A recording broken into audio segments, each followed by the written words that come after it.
Hi friends, welcome to my channel Nikunja Pigari. আজি মই ক'বলৈ ওলাইছো আমাৰ যেটো মাকৈ অলৰেডি ফাৰ্স্ট সিজনৰ মাকৈ ওলাই গৈছে তো আজি মই তো গাহৰিৰ দানা হিচাপে মাকৈ কিনিবৰ কাৰণে আহিলো ধিঙত তো ফাৰ্স্ট সিজনৰ দামটো অলপ যথেষ্ট পৰিছে 18 টকাকৈ পৰিছে পাৰ কেজি ইয়াতে পথাৰতে তো এই দৰে হৈছে তেওঁলোকৰ ফাৰ্স্ট সিজনৰ মালটো ওলাই গৈছে এটা সুন্দৰ হয় এটা কি হয় ডিকেসি ন না 900 গোল 900 গোলৰ ব্ৰিড এটো তো তেওঁলোকৰ আৰু খেতি আছে এটো এক মাহৰ পিছত ইয়াৰ লগৰবোৰ সিগিব হ'ব তেওঁলোকৰ যেটো আগতীয়া খেতি অলৰেডি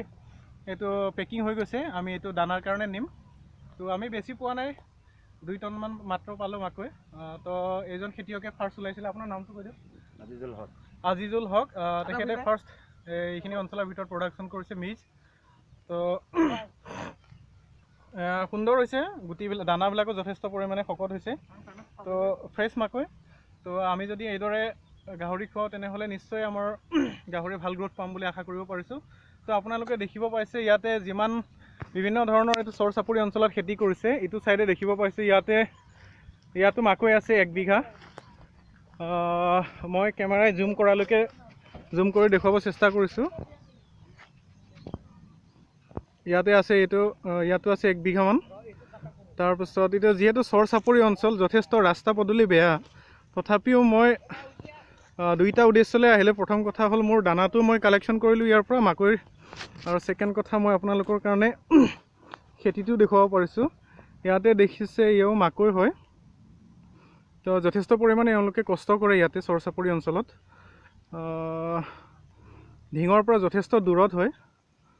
তো ইফালে কেইবা ঠাইতো খেতি আছে মাকৈয়ে এইটো এটা প্লট তো ইফালে সাইডত বেঙেনা আছে তো